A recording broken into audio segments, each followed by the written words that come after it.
السلام علیکم ورحمۃ اللہ وبرکاتہ نحمدہ و نصلی علی رسولہ الکریم اما بعد فاعوذ باللہ من الشیطان الرجیم بسم اللہ الرحمن الرحیم ربی اشرح لی صدری ویسر لی امری واحلل عقدۃ من لسانی یفقہوا قولی۔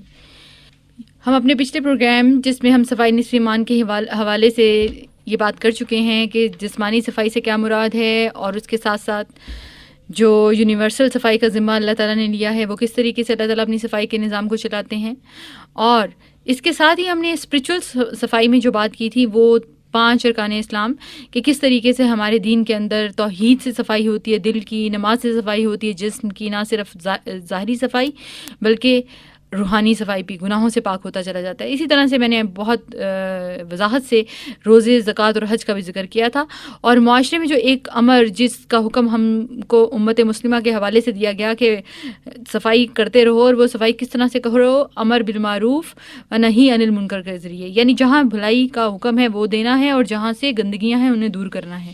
تو ہمارا پورا کا پورا اسلام کی بنیاد ہی اصل میں نہ صرف جسمانی صفائی پر ہے بلکہ روحانی صفائی پر بھی ہے، اور کائنات کی صفائی خود ہمارے لیے ثبوت ہے کہ اللہ تعالیٰ نے ہمیں اشرف المخلوقات بنایا، اور ان تمام صفائیوں کو ہمارے لیے نہ صرف آسان کر دیا اپنے سسٹم کے ذریعے سے، بلکہ ہمیں بھی اسی چیز کی تربیت دی جو کہ قرآن کے ذریعے سے اور پھر ہمارے رسول صلی اللہ علیہ وسلم کے ذریعے سے ہم تک پہنچی۔ آج ہم جس صفائی کی بات کریں گے وہ صفائی ہے دل کی صفائی، کیونکہ میں نے آپ سے پہلے بھی بات کی تھی کہ روح جو ہے، انسان کی روح کے 2 حصے ہیں، جس کے اندر ایک اس کا دل ہے اور ایک دماغ، اور یہ بات جو کہ آپ آج سائنسی ریسرچز سے بہت اچھی طرح سے سمجھ سکتے ہیں کہ دل کے اندر تقریباً 40,000 ملین سیلز جو ہیں، نیورونز ہیں، وہ 1:1 ریشو کے لحاظ سے دماغ کے ساتھ جڑے ہوئے ہیں۔ اس لیے جب خیال پیدا ہوتا ہے تو وہ دل میں پیدا ہوتا ہے۔ دماغ کے 3 حصے ہیں، سب سے پہلا آؤٹر والی سرفیس جو ہوتی ہے وہ انٹیلیجنس ہوتی ہے، اس کے بعد اس سے نیچے جو ہوتی ہے وہ ایموشنز ہوتی ہے، اور نمبر 3 پہ فیلنگز ہوتی ہیں۔ تو جب کوئی بھی چیز خیال کی صورت میں دل میں پیدا ہوتی ہے تو وہ ٹریگر آن کرتی ہے دماغ کو، اور دماغ کے کون سے ایریا کو کرے گی؟ جس ایریا کے مطابق خیال ہے، یعنی اگر وہ خیال خواہشات کے مطابق ہے تو خواہشات والا ایریا، اگر جذبات کے مطابق ہے تو جذبات کا ایریا، اگر لاجیکل اور انٹلیکٹ کی بات ہے تو باہر والی سرفیس کو اسٹیمولیٹ کرے گی۔ اور اس کے بعد دماغ وہ مشین ہے جو کہ پورے جسم کو آرڈرز دے کر اس حکم کو امپلیمنٹ کرواتا ہے۔ تو اسی حساب سے روح کا جو نظام ہے اس کا تعلق انسان کے دل اور دماغ دونوں سے ہے۔ آج ہم بات کریں گے کہ ہمارا دین جو ہمیں گائیڈنس دیتا ہے کہ صفائی نصف ایمان ہے، تو اس کے اندر دل کی صفائی سے کیا مراد ہے؟ دل کی صفائی سے مراد سب سے پہلی بات یاد رکھیے خیالات کی صفائی۔ خیالات میں قرآن جو عام طور پر حکم دیتا ہے کہ اپنے آپ کو بدگمانی سے، یعنی کہ کثرت گمان سے بچاؤ، یعنی کسی بھی انسان کے بارے میں غلط خیال کر لینا، غلط اس کے دل میں کسی بھی انسان کو دیکھ کر کوئی غلط خیال دل میں آ جانا۔ مثلاً آپ صبح سو کر اٹھے ہیں، اور اگر آپ ایک شادی شدہ خاتون ہیں اور آپ کے ہسبینڈ کسی وجہ سے چپ ہیں یا آپ کے ساتھ بہت اچھے موڈ میں بات نہیں کرے، تو فوراً خیال کیا آتا ہے؟ ساس نے ضرور اس کے کان میں کوئی بات ڈالی ہوگی۔ یہ ہوتی ہے بدگمانی، اور بدگمانی عام طور پر اور اکثر شیطان ہی کی طرف سے ہوتی ہے، اور مسلمان کو اس بات سے منع کیا گیا کہ بدگمانی مت کرو، کیونکہ بدگمانی بھی دل کی بیماری ہے۔ آپ دیکھیں اصل میں ہوتا کیا ہے، جب ہم کسی بھی خیال میں، یعنی اگر ہم نے سوچ لیا کہ ہماری ساس نے ان کے کان میں کوئی ایسی بات ڈالی ہوگی، یا آپ کسی بھی لیول پر اگر ہیں، اگر آپ بہو ہیں یا اگر آپ کسی ادارے میں کام کرتی ہیں، آپ کے کسی سینئر کا کوئی مسئلہ ہے، تو کہیں پر بھی کام کرتے وقت آپ کے دل میں یہ خیال آ جانا کہ فلاں نے ان کو میرے بارے میں کچھ بتایا ہوگا تو یہ بات ہوئی ہوگی، یہ بدگمانی ہے۔ لیکن آپ دیکھیں بدگمانی ایک ایسی چیز ہے جو سب سے زیادہ کس کو افیکٹ کر رہی ہوتی ہے؟ اس شخص کو افیکٹ کر رہی ہوتی ہے جو بدگمانی کر رہا ہوتا ہے۔ ظاہر ہے جب میرے دل کے اندر ایسا سٹریس آ جائے کہ کوئی میرے بارے میں برا خیال کرتا ہے، کہ اس نے میرے بارے میں کوئی ایسی فیڈنگ کر دی ہے جو بات میرے متعلق صحیح نہیں تھی، تو یہ چیز انسان کے دل کو کیا کر دیتی ہے؟ تنگ کر دیتی ہے، ڈپریس کر دیتی ہے، بے چین کر دیتی ہے۔ تو بدگمانی سے منع کرنا یعنی منع کیا گیا ہے۔ دوسری چیز آپ یہ دیکھیے دل کو گندا کر دینے والی یا دل کو خراب کر دینے والی، وہ ہے حسد۔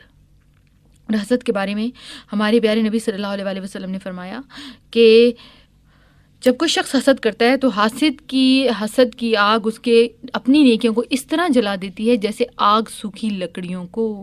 تو آپ دیکھیں جہاں پر راکھ ہوتی ہے کیا وہاں صفائی ہو سکتی ہے؟ جہاں جلا ہوا اگر کوئی اسٹف پڑا ہو تو کیا وہاں پر صفائی ہوگی؟ کیا کریں گے؟ سب سے پہلے آپ کوشش کریں گے کہ اس گندگی کو وہاں سے دور کریں. تو دل کی صفائی میں جو دوسرا احساس یا دوسری جو انسان کا خیال ہے وہ حسد ہے. اور حسد جو ہے اس کی تعریف کیا ہے؟ اس کا مطلب کیا ہے؟ اس کا مطلب یہ ہے کہ کسی دوسرے انسان کے پاس جب کوئی نعمت دیکھی جائے تو وہ اس کے پاس اچھی نہ لگے، یا پھر دل میں یہ خیال آئے کہ یہ نعمت اس سے چھن جائے. اس کو حسد کہتے ہیں. اور عام طور پر اگر آپ حسد کا معاملہ دیکھیں تو حسد پیدا کرنے میں بہت زیادہ رول جو پلے کرتے ہیں وہ والدین ہی کر رہے ہوتے ہیں اپنے بچوں کے. اگر ایک بچہ گورا ہے اور دوسرا کالا ہے تو عام طور پہ اور اکثر یہ بات کی جائے گی اس کو تو دیکھو یہ کپڑے بڑے خوبصورت لگتے ہیں، اس کو تو یہ چیز بہت سج رہی ہے. لیکن جو ذرا سانولا ہوگا، جس کا رنگ تھوڑا سا ڈارک ہوگا، یہ ہاں بیٹا یہ چیز اس کو دے دو بھائی کو، یہ اس کو زیادہ سوٹ کرے گی. اب یہ چیز آپ دیکھیں کہ بچے کے اندر اپنے آپ جو دوسرا بچہ ہے جو کمپلیکس بھی ہوتا جا رہا ہے، اور وہ کمپلیکس بھی پیرنٹس اور عام طور پہ آپ کے رشتہ دار یا فیملی ممبرز ہی دے رہے ہوتے ہیں.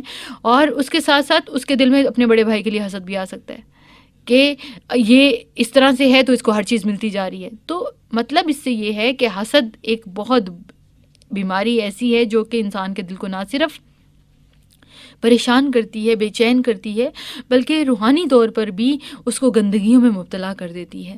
اس لیے دل کو صاف کرنے کے لیے اگر کوئی ایسا احساس یا جذبہ موجود ہے تو حسد کو نکالنا چاہیے. حسد کو آپ اس طرح سے بھی ڈائگنوز کر سکتے ہیں. اگر آپ کبھی دیکھیں کہ کسی کی تعریف آپ کے سامنے کی جائے اور آپ کو اچھی نہ لگے تو اس کا کیا مطلب ہے؟ آپ کو کسی کی تعریف اچھی کیوں نہیں لگ رہی ہے؟ غور کریں، کہیں کوئی ایسی بات تو نہیں کہ تعریف کرنے میں آپ جس شخص کی تعریف ہو رہی ہے وہ آپ کو اچھا نہیں لگتا، وہ آپ کو پسند نہیں ہے، آپ اس سے حسد کرتے ہیں. ان چیزوں کو، ان بیماریوں کو پہچان لینا، ان کا ڈائگنوسس کر لینا ایک بہت بڑی امپورٹنٹ ترین بات ہے، کیونکہ پھر ہی انسان اس کا علاج کر سکتا ہے. اور یا بیماری کی اصطلاح میں بار بار اس لیے استعمال کر رہی ہوں کہ بیماری اصل میں ایک گندگی ہے. بیماری کیا ہے؟ جب انسان بیمار ہوتا ہے تو کیا ہوتا ہے؟ کیا کہتا ہے؟ ایک ڈاکٹر کے پاس چلے جائیں تو کیا کہتا ہے عام طور پر کہ اس کے اوپر جراثیم نے حملہ کیا ہے یا اس کی امیونٹی کم ہوئی ہوئی تھی. تو مطلب کیا ہوتا ہے؟ دونوں ہی صورتوں میں جراثیم کس پر اثر انداز ہوں گے؟ جس کی امیونٹی کم ہوگی، جس کے اپنے اندر پاور اتنی نہیں ہے، طاقت اتنی ہے کہ باہر کی بیماری اس پر اثر انداز ہو جاتی ہے.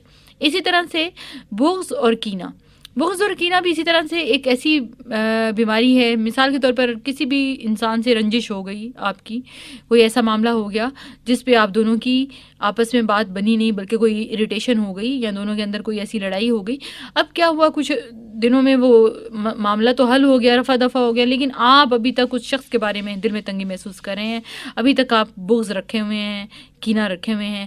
یہ چیزیں بھی روح کو پراگدہ کرتی ہیں، روح کو گندا کرتی ہیں، اور اسپریچولزم اور اسپریچول صفائی کو آپ کی زندگی میں سے ہٹا دیتی ہے. اسی لیے یہ یاد رکھیے کہ اگر ہم واقعی رسول اللہ صلی اللہ علیہ وسلم کی زندگی کو اپنے لیے اسوہ بنانا چاہتے ہیں تو آپ ذرا غور کیجئے کہ رسول اللہ صلی اللہ علیہ وسلم کی زندگی میں کیا معاملہ تھا. جب رسول اللہ صلی اللہ علیہ وسلم ایک دفعہ اپنے گھر سے نکلتے، جب جا رہے ہوتے تو ایک عورت، ایک بوڑھی عورت جو کہ مسلمان نہیں تھی، وہ آپ صلی اللہ علیہ وسلم پر کوڑا پھینکتی.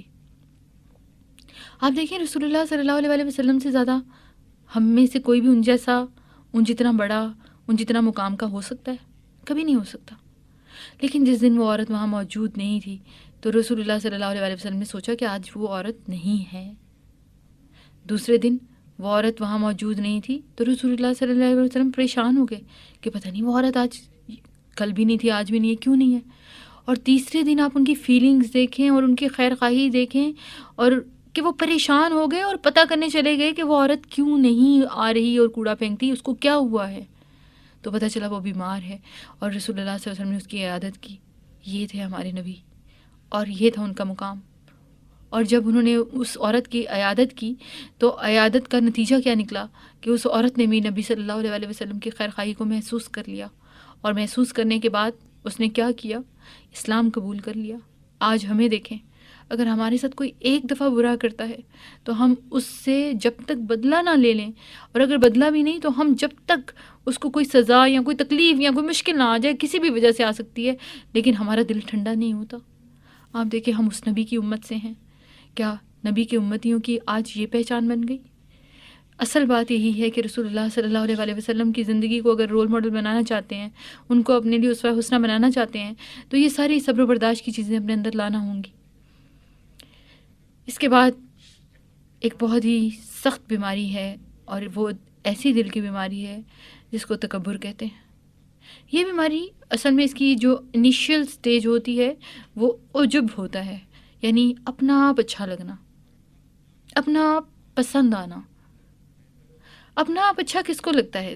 یاد رکھیے، اپنا آپ اچھا لگنا، نفس کی خواہشات کو تو سبھی مانا کرتے ہیں، لیکن اپنا آپ اچھا لگنا، اس کی بہت ساری آپ ڈائگنوسٹک پوائنٹ کر سکتے ہیں۔ اگر کوئی شخص بہت شیشہ دیکھتا ہے تو یہ بھی ایک طرح سے وینٹی کی پہچان ہے، عجب کی پہچان ہے، فخر کی پہچان ہے، کہ بار بار شیشہ دیکھ کر، یہ نہیں کہ شیشہ دیکھنا منع ہے، یہ بات، اس بات سے قطع تعلق آپ دھیان رکھیے کہ نبی صلی اللہ علیہ وسلم کی صفائی ستھرائی، یعنی ان کی ٹریولنگ کٹ میں ان کے پاس ایک شیشہ ہوا کرتا تھا، ایک کنگھی ہوتی، ایک کینچی ہوتی، تیل ہوتا، کہ سفر کے دوران بھی نبی صلی اللہ علیہ وسلم اپنی جسمانی اور ظاہری صفائی کا خاص خیال رکھتے اور شیشہ بھی استعمال کرتے۔ میں یہاں پر جو بات آپ سے کر رہی ہوں کہ ایک بات ڈائگنوسٹک بات، کہ اگر بہت زیادہ کوئی شیشہ دیکھ رہا ہے تو جسٹ چیک یور سیلف کہ کہیں ایسا تو نہیں کہ آپ کو اپنا آپ بہت اچھا لگنے لگ گیا۔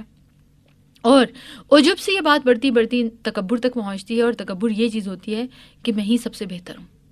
اب یہ تکبر صرف یہ نہیں ہو سکتا کہ میں بہت خوبصورت ہوں، میں سب سے زیادہ خوبصورت ہوں، میں بہت اچھے کپڑے پہنتی ہوں، میرے کپڑوں جیسے تو کوئی کپڑے ہی نہیں پہنتا، یا میرا گھر سب سے بہترین ہے، میری گاڑی بہت بلند بہت پیاری ہے، میری گاڑی جیسی کسی کی گاڑی نہیں ہے، یا میرے بچوں جیسے کسی کے بچے ہی نہیں ہیں۔ ہو سکتا ہے نا، تکبر تو کسی بھی چیز میں ہو سکتا ہے۔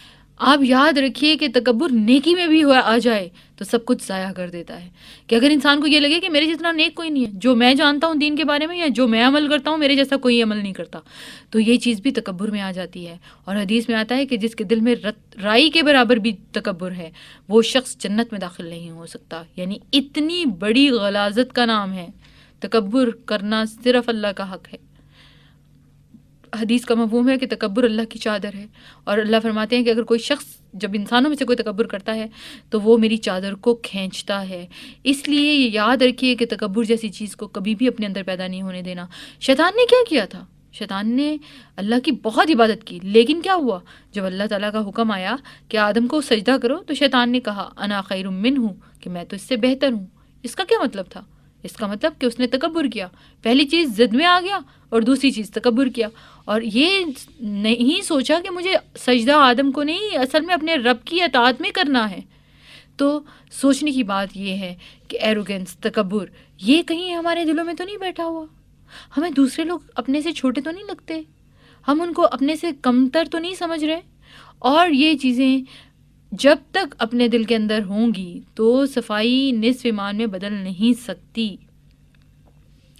اب جو اگلی بیماری ہے جو کہ بہت عام اور کثرت سے ہے، جس کو ریاکاری کہا جاتا ہے۔ ریاکاری کیا ہوتا ہے؟ ریاکاری میں انسان اللہ کے بجائے لوگوں کو خوش کرنا چاہتا ہے۔ ریاکاری کے بارے میں یہ آتا ہے کہ ریاکاری شرک اصغر ہے، یعنی لباس پہنا تو لوگوں کے لیے، کھانا بنایا تو لوگوں کے لیے، کہ تعریف کریں گے، کہیں گے کہ ان سے زیادہ اچھا کوک تو کوئی ہے ہی نہیں۔ اگر بچے بہت اچھے ہائر اسکولز میں پڑھ رہے ہیں تو کیوں؟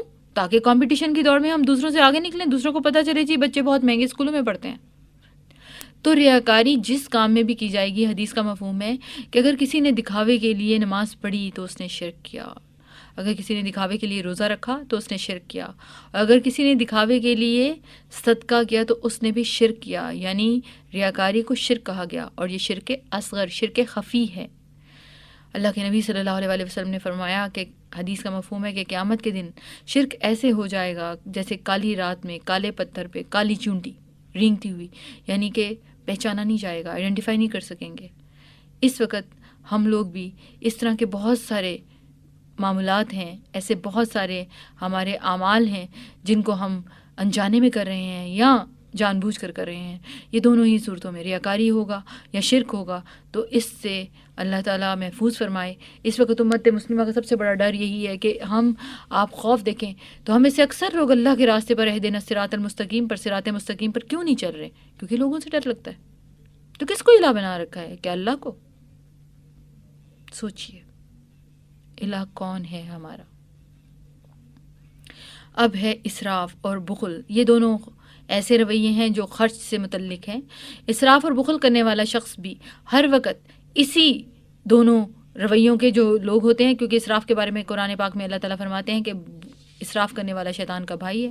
اور بخل جو ہے، جو شخص بخل کرے گا یعنی اپنے اوپر بھی خرچ نہیں کرتا، وہ کسی دوسرے پہ کیا خرچ کر سکتا ہے. اور اسراف میں انسان حدوں کو پار کر دیتا ہے، اور مومن کبھی بھی حدوں کو پار کرنے والا شخص نہیں ہوتا. وہ کبھی بھی اپنی افورڈیبلٹی سے زیادہ خرچ نہیں کرے گا. وہ کبھی بھی اس حالت میں، جب اللہ اس کو جتنا بھی عطا کرے، وہ اللہ کی راہ میں تو بے شمار خرچ کر سکتا ہے، لیکن وہ اس کو اپنی ضروریات، اپنی لگژریز پر یا کہیں پر بھی حد سے بڑھ کر خرچ نہیں کرے گا، کیونکہ اس کو پتہ ہے کہ مجھے اس مال کا بھی حساب دینا ہے، مجھے اس کا بھی جواب دینا ہے کہ یہ مال کہاں سے کمایا اور کہاں لگایا. اسی لیے اسراف اور بخل کو بھی، جو آتا تو ہمارے معاملات میں ہے، ڈیلنگز میں ہے، لیکن یہ چیز بھی ہمارے دل کو کیا کر دیتی ہے؟ گندہ کر دیتی ہے. یہ چیز بھی ہمارے دل کو بھر دیتی ہے، کیونکہ مال کی محبت کا ہونا، مال کی محبت اتنی زیادہ ہو کہ بخل تک اتر آئیں، اور دنیا کی محبت اتنی زیادہ ہو کہ اسراف تک اتر آئیں. تو یہ دونوں ہی چیزیں اصل میں بہت بڑا فتنہ ہے اور اللہ سے دور کرنے کا ذریعہ ہیں. اسی لیے ہارٹ کلینلیس میں بخل اور اسراف جیسے رویوں کو بھی دور کرنا ہوگا. اور آپ کو میں پہلے بتا چکی ہوں کہ یہ تینوں، یہ ساری جو باتیں ہم نے، مس پرسیپشنز، جیلسی، حسد جس کو کہتے ہیں، بغض اور کینہ کہہ لیں، ایروگنس جس کو تکبر، ریاکاری، اسراف اور بخل، یہ تمام کی تمام ایسی بیماریاں ہیں جو دل کو گندہ کر دیتی ہیں. اور یہ خیالات کس کو جا کے انٹرپریٹ ہوں گے؟ برین کے آؤٹر ایریا کو، یا جا کر اس ایریا کو سٹیمولیٹ کریں گے جہاں پر ہمارے خیالات ٹریگر آن ہو جائیں گے، اور پھر اس کے مطابق ہمارے اعمال جو ہیں ایکشن میں آنا شروع ہو جائیں گے. کیونکہ ہمارا برین ایک کمپیوٹر کی طرح ہے، اور کمپیوٹر جو آرڈرز آگے دیتا ہے وہی آرڈرز ہماری باڈی کے اوپر امپلیمنٹ ہوتے ہیں، اور اس کے مطابق ہم ایکشنز کرنا شروع ہو جاتے ہیں. اب اگلی بات ہم کریں گے اسی روح اور دماغ کی صفائی کے حوالے سے، جسم اور دل اور دماغ کی صفائی کے حوالے سے، خواہشات کی. آج ہماری خواہشات کو اگر آپ دیکھیے، خواہشات زندگی کا حصہ ہیں. خواہشات سے اوپر اٹھ کر جینا بہت بڑی بات ہے. خواہشات میں کون سی چیز ہے جو ہمیں سب سے زیادہ اٹریکٹ کر رہی ہے؟ آپ دیکھیے، خواہشات میں جو چیز ہمیں بہت آج اٹریکٹ کر رہی ہے نا، تو وہ کیا ہے؟ وہ کیا ہے؟ Love for material. دنیا کی چیزیں کھینچتی ہیں اپنی طرف. آپ دیکھیں، دنیا کی محبت کو اللہ کے نبی صلی اللہ علیہ وسلم نے فرمایا، صحابہ سے کہا کہ کیا تمہیں معلوم ہے کہ دلوں کو زنگ لگ جاتا ہے؟ تو صحابہ نے کہا، یا رسول اللہ صلی اللہ علیہ وسلم، یہ تو ہمیں معلوم ہے، لوہے کو زنگ لگ جاتا ہے، لیکن دلوں کو بھی زنگ لگ جاتا ہے. تو اللہ کے رسول صلی اللہ علیہ وسلم نے فرمایا، ہاں، دلوں کو بھی زنگ لگ جاتا ہے. تو صحابہ نے کہا کہ دلوں کو زنگ لگ جانے سے کیا مراد ہے؟ تو رسول اللہ صلی اللہ علیہ وسلم نے فرمایا، جب انسان کو دنیا کی محبت بہت اٹریکٹ کرنے لگ جائے، جب اسے موت سے بہت خوف آنے لگ جائے، تو دلوں کو زنگ لگ جاتا ہے. اور آپ دیکھیں، اس وقت دنیا ترقی کے اس نقطے پر آ کر کھڑی ہے جو شاید ہی اس سے پہلے کبھی دنیا کو نصیب ہوئی ہو. اور اس وقت مٹیریل کی اٹریکشن اتنی زیادہ ہے کہ ہر بندہ اس دنیا کی طرف اٹریکٹ ہو رہا ہے. ہم میں سے اگر کوئی دنیا میں اٹریکٹ یعنی چیزیں خریدنے نہ بھی جائے، تو اکثر کیا ہوتا ہے، بازاروں میں ونڈو شاپنگ ہی کرنے چلے جاتے ہیں. اور جب بازاروں میں لٹکی ہوئی چیزوں کو دیکھتے ہیں، تو وہ جو چیزیں ہیں وہ کل کے بادشاہوں کے محلوں میں نہیں تھیں جو آج بازاروں میں لٹکی ہوئی نظر آتی ہیں. اب یہ چیزیں جس کے پاس نہیں بھی ہیں، تو وہ بھی یہی تڑپ بنا کے بیٹھا ہے کہ جب میرے پاس مال آئے گا تو میں یہ چیزیں حاصل کروں گا. تو اس کا مطلب کیا ہے کہ لو فار مٹیریل چاہے جو پا سک رہا ہے اس کے بھی دل میں ہے، اور جو نہیں پا سک رہا اس کے بھی دل میں ہے. جب دنیا کی ایسی محبت دل میں سما جائے گی تو اللہ کہاں سے آئے گا؟ اللہ کہاں سے آئے گا؟ اللہ کے لیے دل میں کہاں جگہ رکھی ہے؟ دوسری چیز ہے لو فار اسٹیٹس. ہمیں ایک اسٹیٹس چاہیے. ہم دنیا میں جس مقام پر، جس جگہ پر بھی رہتے ہیں، ہمارا دل ہوتا ہے کہ ہم سے اوپر اسٹیٹس کسی کا نہ ہو. حالانکہ حدیث میں کیا آتا ہے کہ اگر تم دنیا میں جیتے ہو، حدیث کا مفہوم ہے کہ دنیا کے معاملے میں ہمیشہ اپنے سے نیچے والے کو دیکھو. کیوں دیکھو؟ اس لیے دیکھو کہ جب تم نیچے والے کو دیکھو گے تو تم ہمیشہ اللہ کا شکر ادا کرو گے. تمہاری فرسٹریشنز نہیں ہوں گی، تم بے چین نہیں ہوگے، تمہیں لالچ نہیں آئے گا. کتنا پیارا ہمارا رب ہے جو ہمیں ہر وقت سائیکو تھراپی ہماری کرنا چاہتا ہے، ہر وقت ہماری کاؤنسلنگ کر رہا ہے. کیوں ڈپریس ہوتے ہو تم؟ شبلی رحمانی کا ایک واقعہ ہے کہ ایک دفعہ انہوں نے سوچا کہ میرے پاس جوتا نہیں ہے، تو جوتے کی خواہش ان کے دل میں آئی. کہنے لگے، جب میں گھر سے نکلا تو میں نے دیکھا کہ ایک باہر بندہ تھا، تو اس کے پاؤں میں جوتا نہیں تھا، اس کا پاؤں ہی نہیں تھا. یعنی دل میں انہوں نے سوچا میرے پاس جوتا نہیں، باہر نکلے تو اس کا پاؤں ہی نہیں تھا. کہنے لگے، اللہ تیرا شکر ہے کہ میرا پاؤں تو ہے، میرا پاؤں سلامت تو ہے. تو سوچنے کی بات ہے کہ نعمتیں اللہ نے ہم سب کو عطا کی ہیں، لیکن شکر کب آئے گا؟ جب اپنے سے نیچے والے کو دیکھیں گے. تو وہ طریقہ بتا دیا گیا، تم اب obliged ہو جاؤ، تم اللہ کا شکر ادا کرنے والے ہو جاؤ. اسی لیے love for status, love for material, شان و شوکت کی محبت، جاہ کی محبت، بڑی گاڑی کی محبت، آج میرے پاس اس ماڈل کی کار ہو کیونکہ میرا اسٹیٹس اونچا ہو جائے گا، آج اس اسکول میں میرا بچہ پڑھا ہو میرا اسٹیٹس اوپر ہو جائے گا، اس فیملی میں میری شادی ہو میرا اسٹیٹس بلند ہو جائے گا. تو لو فار اسٹیٹس جب دل میں سما جائے گا، لو فار مٹیریل جب دل میں بھر جائے گا، تو کہاں سے اللہ کا مقام ہم دل میں حاصل کر سکتے ہیں؟ کیسے ہم وہ نصف ایمان حاصل کر سکیں گے کہ جو صفائی سے حاصل ہوتا ہے؟ یہ دل کی ساری گندگیاں ہیں، اس کو اپنی روح سے نکالنا ہے. اور پھر ان سب سے بڑھ کر آپ یہ دیکھیے، آج خواہشات میں جو چیز سب سے خطرناک ہے وہ کیا ہے؟ وہ ہے ولگیرٹی، بے حیائی. اور بے حیائی کیوں؟ ان الصلاۃ تنہی عن الفحشاء والمنکر. اللہ تعالیٰ فرماتا ہے کہ نماز تو بے شک وہی ہے جو انسان کو بے حیائی سے روکتی ہے. یعنی اے نماز پڑھنے والو، تم کیسے بے حیائیاں کر سکتے ہو؟ تمہیں نہیں کرنی. نماز تو تمہیں کانشیس کر دے گی، تمہارے خیالات کو ایسا بنا دے گی کہ تم سوچو گے کہ نہیں، مجھے تو خیالوں میں بھی کہیں برا خیال نہیں سوچنا، کہیں میرا رب مجھ سے ناراض نہ ہو جائے. اب یہ صفائی کا سٹیٹس آپ سوچئے، یہ لیول آف صفائی ہم سٹیٹس یا لیول آف صفائی ہم کب حاصل کر سکیں گے؟ آج ہمارے ارد گرد، کیونکہ یہ بات بہت امپورٹنٹ ہے کہ ہمارے ارد گرد جو سب کچھ پھیلا ہوا ہے، love for material, love for status میں آپ دیکھیے کہ اس وقت ہمارے پاس سیل فونز، ہمارے پاس موبائلز، ہمارے پاس میڈیا میں آپ ٹی وی دیکھ لیں، کیبل چینلز دیکھ لیں، ان تمام چیزوں سے کس طرف اٹریکٹ ہو رہی ہے ہماری جنریشنز، اور ہم خود صرف اور صرف بے حیائی کی طرف. آج ہمیں بے حیائی لگتی ہی نہیں ہے. کیوں؟ کیونکہ شروع میں جب یہ سلسلہ شروع ہوتا ہے، آپ دیکھیں جب شروع میں کیبل آئی یا ویڈیو آیا، VCR آیا، تو اکثر لوگوں سے جب میری بات ہوتی تو یہ ہوتی کہ جب ہم ٹی وی کے سامنے بیٹھتے ہیں تو ہمیں شرم آتی ہے، یہ کس طرح کی فلم ہے، یہ کیسے کپڑے پہنے ہوئے ہیں. لیکن پھر مجھے کچھ لوگوں سے اسی طرح سے فیڈ بیک ملا، تو وہی لڑکیاں اور بچیاں جو کہتی تھیں کہ ہمیں شرم آتی ہے، وہ کہتی ہیں اب تو ہمیں پتہ بھی نہیں چلتا کہ ہم ایسا کچھ دیکھ رہے ہیں اور پوری فیملی بیٹھے ہوتے ہیں اور ہم دیکھ رہے ہوتے ہیں. کیونکہ یہ دین میں ایک بہت امپورٹنٹ اصول ہے کہ اگر کوئی شخص نیکی کی طرف چلنا چاہے گا تو اللہ تعالیٰ اس کے لیے نیکی میں چلنا آسان کر دے گا، اور اگر کوئی شخص برائی کی طرف چلنا چاہے گا تو اللہ تعالیٰ اس کے لیے برائی بھی چلنا آسان کر دے گا. آپ دیکھیں آج ہماری یوتھ کے پاس یہ سیل فونز، جس کے اوپر ہم ہر وقت SMS اور اتنے ولگر جوکس جو ہم ایک دوسرے کو کیا کر رہے ہوتے ہیں، سینڈ کر رہے ہوتے ہیں. اگر کوئی بہت اپنی طرف سے نیکی کی بات کر رہے ہوتے ہیں، وہ بھی عام طور پر بلا تحقیق سینڈ کر رہے ہوتے ہیں، اس کا کوئی وجود اور کوئی بنیاد نہیں ہوتی، اور آگے سینڈ کر رہے ہوتے ہیں یہ سوچے بغیر کہ یہ ہماری نیکی میں اضافہ کرے گی یا گناہ میں اضافہ کرے گی. آپ دیکھیں، آپ نے اکثر سنا ہوگا، اور ہم نے قیامت کا جو ہمارا حساب ہوگا تو اس میں ہمارے آرگنز بھی بولیں گے. کبھی آپ نے سوچا ہے کہ ہمارا انگوٹھا، ہماری انگلیاں کیا بولیں گی؟ کیونکہ ہم میں سے میجورٹی الحمدللہ ہم نے کبھی کسی کو مارا نہیں ہے. مجھے نہیں یاد پڑتا کہ میں نے اپنے بچوں کے سوا، شاید بچوں پہ وہ بھی کبھی، اگر میں نے کبھی، آپ دیکھیں کہ کسی کو تھپڑ تک نہیں مارا، یا آپ دیکھیں کسی کے اوپر کوئی پستول یا گن چلانے کی تو بات ہی دور کی بات ہے. لیکن ہم میں سے ہر کوئی آج ریموٹ پکڑ کے بیٹھا ہے اور ٹی وی پہ کیا دیکھ رہا ہے؟ انگوٹھا بولے گا اللہ انہوں نے مجھ سے یہ کام کروایا. انگلیاں بولیں گی جب لڑکے لڑکیاں نامحرم ایک دوسرے سے چیٹنگ کریں گے تو یہ سب کچھ بولے گا. بے حیائی زندگی میں آ جائے تو صفائی نہیں آ سکتی. آج ان تمام چیزوں کو دیکھیے، پہلے ٹرین ہو جائیے. ایک پستول ہے، اگر اس کو آپ استعمال کرتے ہیں، اگر ایک آرمی آفیسر استعمال کرتا ہے اور جنگ میں وہ کافر کو مارتا ہے، یا وہ خود مر کے آ جاتا ہے تو وہ شہید ہو جاتا ہے، لیکن اگر مار کے آتا ہے تو غازی بن جاتا ہے. لیکن وہی کافر جب وہ پستول اس کے لیے استعمال کرتا ہے تو کافر کے لیے پستول کیا ہوگا؟ اس کے لیے سزا کا ذریعہ بن جائے گا. قیامت کے دن وہ جہنم میں جائے گا. اب دیکھیے، پستول کی تو اس میں کوئی غلطی اور خرابی نہیں ہے، اصل چیز اس انسان کا اختیار ہے جو اس کو استعمال کر رہا ہے. اسی طرح سے آج اس میڈیا کے جتنے بھی ریسورسز ہیں جن کو ہم استعمال کر رہے ہیں، ذرا سوچئے ان کو ہم کن چیزوں کے لیے استعمال کر رہے ہیں.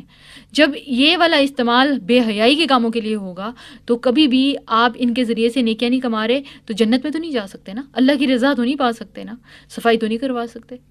تو اصل چیز یہ ہے کہ ان تمام چیزوں کو ہمیں ٹریننگ کے ساتھ استعمال کر کے نیکی کے راستے میں استعمال کریں گے تو یہ چیز ہماری آخرت کی بھی کامیابی کا ذریعہ بن جائے گی. اس لیے love of material, love of status, vulgarity, یہ تمام چیزیں وشز کے اندر آ جائیں تو یہ خواہشات کے چینل کو گندگی کی طرف لے جاتی ہیں اور انسان کا ذہن انہی آرڈرز کو امپلیمنٹ کرنا شروع ہو جاتا ہے. اور وائس ورسا جس طرح 5 سینسز استعمال ہو کر انسان برائی سوچتا ہے اور پھر برائی کو ہی الٹیمیٹلی امپلیمنٹ کراتا ہے. تو صفائی نصف ایمان کے لیے ان تمام 5 سینسز کو بھی نیکی کے لیے استعمال کرنا ہے اور پھر اس کے بعد اپنے برین کے کمپیوٹر کو کس چیز کے لیے ہمیں اسٹیمولیٹ کرانا ہے, نیکی کے لیے, اور پھر الٹیمیٹلی جو ہمارے اندر سے نکلے گا وہ بھی نیکیاں ہوں گی. تو صفائیاں نیکیاں ہیں, بھلائیاں نیکیاں ہیں اور گناہ گندگیاں ہیں. روح کی صفائی کے لیے گندگیوں کو نکالنا ہوگا اور صفائیوں کو اندر لانا ہوگا. اب میرے آج کے اس لیسن کا یا آج کے اس پروگرام کا آپ آخری حصہ کہہ لیجئے, وہ ہیں جذبات, ایموشنز. ایموشنز میں یعنی جس کو ہم ایموشنز کہتے ہیں آپ سب سمجھتے ہیں وہ کیا ہوتے ہیں. آپ دیکھیں, نفرت ایک جذبہ ہے, محبت ایک جذبہ ہے, ہیپینس ایک جذبہ ہے, سیڈنس بھی ایک جذبہ ہے. تو ایموشنز اسلام کہتا ہے اس کے اندر بھی صاف رہو. مثال کے طور پر نفرت کس سے کرنی ہے؟ اسلام نفرت کروانے والا مذہب ہے؟ نہیں. نفرت, ہم نفرت کرتے ہیں تو نفرت بھی شدید تر کرتے ہیں. جی مجھے تو فلاں سے نفرت ہوگی, اس کو میرا منہ نہ دیکھنے دینا, میں مر جاؤں تو. یہ کون سی بات ہے؟ اسلام یہ طریقہ سکھاتا ہے؟ بالکل نہیں سکھاتا. کیونکہ نفرت بھی اگر کرنی ہے تو وہ بھی حدوں سے باہر جا کر نہیں کرنی ہے. اسلام میں اگر بغض کرنے کی کہیں کسی جگہ پر اجازت ملی ہے حدیث کے مفہوم کے مطابق, تو وہ کہاں کہ جو لوگ اللہ کی حدوں کو توڑتے ہیں تو تم لوگوں نے وہاں پر بغض کرنا ہے ان معاملات میں جو کہ وہ اللہ کی حدوں کو توڑ کر رہے ہیں. یعنی گناہ سے نفرت کرنی ہے, گناہ گار سے نفرت نہیں کرنی ہے. اگر گناہ گار سے نفرت شروع کر دی تو امر بالمعروف اور نہی عن المنکر نہیں ہو سکتا. تو نفرت کا بھی تقاضا, نفرت کا بھی ایک رویہ سمجھا دیا گیا. اسی طرح محبت, تو محبت میں بھی کیا کرنا ہے, ہر محبت کو گریڈنگ دینی ہے. مثال کے طور پر اسلام میں یہ نہیں ہے کہ جی مجھے محبت ہوگی, مجھے فلاں سے عشق ہو گیا. جی یہ باتیں ہم سنتے ہیں نا, میں تو اس کا کیا ہو گیا ہوں, پرستار ہو گیا ہوں. پرستار کس کا ہونا ہے؟ پرستش کرنا, عبادت کرنا. کیا یہ الفاظ استعمال کرنے کے ہماری زندگی میں انسانوں کے لیے ہیں؟ پرستش تو جس کی کر سکتے ہیں وہ تو ایک ہی ہے, اور وہ ہے رب کائنات اللہ سبحانہ و تعالیٰ. اس کے علاوہ کسی کی پرستش نہیں کر سکتے. تو محبت کرنے کے لیے بھی معیار دے دیا گیا. آپ نے وہ حدیث جو رسول اللہ صلی اللہ علیہ وسلم کی ہے, جس میں رسول اللہ صلی اللہ علیہ وسلم نے پوچھا, حضرت عمر رضی اللہ عنہ سے پوچھا, حدیث کا مفہوم ہے کہ عمر کیا تم مجھ سے, یعنی تم سب سے زیادہ اللہ سے محبت اور اس کے بعد مجھ سے کرتے ہو؟ تو رسول اللہ صلی اللہ علیہ وسلم نے فرمایا, تو حضرت عمر کچھ دیر سوچنے لگے اور سوچنے کے بعد بولے, سب سے زیادہ میں محبت اللہ سے کرتا ہوں اور اللہ کے بعد میں اپنے نفس سے. تو نبی صلی اللہ علیہ وسلم نے فرمایا کہ پھر اپنا محاسبہ کرو, یعنی پھر تمہارا ایمان مکمل نہیں. جب تک تم سب سے زیادہ محبت اللہ سے اور اللہ کے بعد مجھ سے یعنی رسول اللہ صلی اللہ علیہ وسلم سے نہیں کرو گے تو تمہارا ایمان مکمل نہیں ہوتا. یہ حضرت عمر سے کہا جا رہا ہے. اور حضرت عمر ایک دم سوچ میں پڑ گئے اور کہنے لگے, نہیں یا رسول اللہ صلی اللہ علیہ وسلم, میں سب سے زیادہ محبت اللہ سے اور پھر اس کے بعد آپ سے یعنی رسول اللہ صلی اللہ علیہ وسلم سے کرتا ہوں اور اس کے بعد اپنے آپ سے. اگر عمر کے ایمان کا تقاضا, حضرت عمر رضی اللہ عنہ کے ایمان کا تقاضا پورا نہیں ہوتا اللہ اور اللہ کے رسول کی محبت کو گریڈنگ میں لائے بغیر, تو میں اور آپ آج اپنی محبتوں کا ذرا انالیسس کیجئے کہ ہم کس سے محبت کرتے ہیں سب سے زیادہ. ہم کس کو اپنا رب بنا کر بیٹھے ہیں آج؟ یہ سوال ہے میرا آپ سے, اور اس پر غور کرنا ہے. آج رات سونے سے پہلے جب آپ بستر پر جائیں تو ذرا غور کیجئے کہ محبت سب سے زیادہ کس سے ہے اور دوسرے نمبر کی محبت کس سے ہے. ہم تو انسانوں کے عشق میں مبتلا ہو جاتے ہیں, اور دین میں, قرآن میں اگر کہیں لفظ استعمال ہوا تو محبت, محبت اور کچھ بھی نہیں. اور یہ محبت سب سے زیادہ اللہ اور پھر رسول سے, اور پھر دنیا میں کرنی ہے تو کسی اور سے. پھر ہے اداسی, ڈپریشن. ہم میں سے اس وقت زیادہ تر لوگ, اگر آپ دیکھیں ہمارا مسئلہ کیا ہے, یا ہم کسی طرح سے مایوس ہو چکے ہیں کیونکہ یہ چیز ہمیں ملی نہیں ہے دنیا کی, تو ہم مایوس. ہم نے وہ ارادہ کیا تھا مل جائے ہمیں, وہ نہیں ملا تو ہم مایوس. اور حدیث میں آتا ہے کہ مایوسی شیطان کی طرف سے, مفہوم ہے, ایک حصہ ہے کہ مایوسی شیطان کی طرف سے ہے. یعنی کسی بھی انسان پہ جو شیطان بہت غلبہ پا سکتا ہے نا, تو وہ کون سا انسان ہوگا؟ ایک وہ انسان ہوگا جو مایوس ہوگا. اور اکثر آپ دیکھیں سوئسائڈل ٹینڈنسی کون سے لوگ ہوتے ہیں جن کے اندر خودکشی کرنے کی, جو لوگ خودکشی کرتے ہیں سائیکولوجیکل کون سے پرابلمس, بیماریوں میں مبتلا ہوتے ہیں جو جا کر خودکشیاں کرتے ہیں, وہ وہی لوگ ہوتے ہیں جو مایوس ہوئے ہوتے ہیں. تو شیطان جب ان کو پوری طرح سے ان کی سوچوں کو اوور کم کر لیتا ہے تو وہ اس حد تک ان کو تیار کر دیتا ہے کہ وہ اپنی جان کو خود سوزی کر لیتے ہیں، یعنی مار لیتے ہیں اور حرام موت مر جاتے ہیں۔ خودکشی کے بارے میں کیا آتا ہے کہ خودکشی کرنا حرام ہے۔ ایک حرام عمل کر کے جو دنیا سے اٹھے گا تو وہ کس حالت میں اٹھایا جائے گا؟ تو یہ ہے بات، صفائی نصف ایمان میں جذبات کی صفائی پہلے سے عادی کر کے رکھو۔ محبت ہے تو آپے سے باہر نہیں ہو جانا، نفرت ہے تو شدید نہ ہو، اگر غصہ آ گیا ہے تو کنٹرول ہونا چاہیے، کیونکہ غصہ بھی ایک ایموشن ہے۔ اور عام طور پہ غصے کے بارے میں ہمارا کیا رویہ ہوتا ہے؟ جب غصہ آتا ہے نا تو ہم سب کچھ آگا پیچھا برابر کر دیتے ہیں، جتنا بھی کسی کے ساتھ اچھا کیا، ایک دفعہ غصہ آیا سب زیرو۔ یہ تمام چیزیں اسلام کنڈیم کرتا ہے۔ حدیث میں آتا ہے کہ تم میں سے پہلوان وہ نہیں جو کسی دوسرے پہلوان کو پچھاڑ دے، بلکہ پہلوان وہ ہے جو کہ غصہ آنے پر اپنے آپ پر قابو کر سکے۔ اسی طرح ایک اور حدیث میں آتا ہے کہ اگر تم نے کسی کو شیطان کو دیکھنا ہو تو کسی بھی شخص کو غصے میں دیکھ لو۔ تو اصل چیز یہ ہے کہ ان تمام جذبات کو بھی ماڈریٹ، معتدل، کیونکہ اسلام ایک معتدل دین ہے اور اس دین کی بنیاد ہے صفائی نصف ایمان پر۔ ایمان آدھا خود بخود آ جائے گا اگر ان تمام نیگیٹو فیلنگز کو، نیگیٹو ایموشنز کو، نیگیٹو تھنکنگز کو اور ان تمام نیگیٹو خیالات کو جب دل سے نکال دیا جائے گا تو انشاءاللہ اللہ نے چاہا تو ایمان اندر آدھا آ جائے گا۔ اصل چیز یہی ہے کہ کلینیلیس جو ہے یا صفائی جو ہے وہ ہاف ایمان ہے، اور یہ ہاف ایمان اچیو کب ہوگا؟ جب ان تمام گائیڈنس کے پوائنٹس جو کہ اللہ اور اللہ کے رسول نے ہمیں دیے ہیں ان کو ہم اپنائیں، اپنی زندگیوں میں لائیں، تو پھر امید ہے کہ انشاءاللہ ہم اگلا کام یعنی مزید اپنا تزکیہ کرنے کا، پاک کرنے کا سر انجام دے سکیں گے۔ اللہ تعالیٰ ہمیں اور آپ کو توفیق عطا فرمائے کہ ہم اللہ کے اس دین کو صحیح طور پر سمجھ سکیں اور اس کو اپنی زندگیوں میں امپلیمنٹ کر سکیں۔ سبحانک اللہم و بحمدک نشہد ان لا الہ الا انت نستغفرک و نتوب الیک۔ السلام علیکم ورحمۃ اللہ وبرکاتہ۔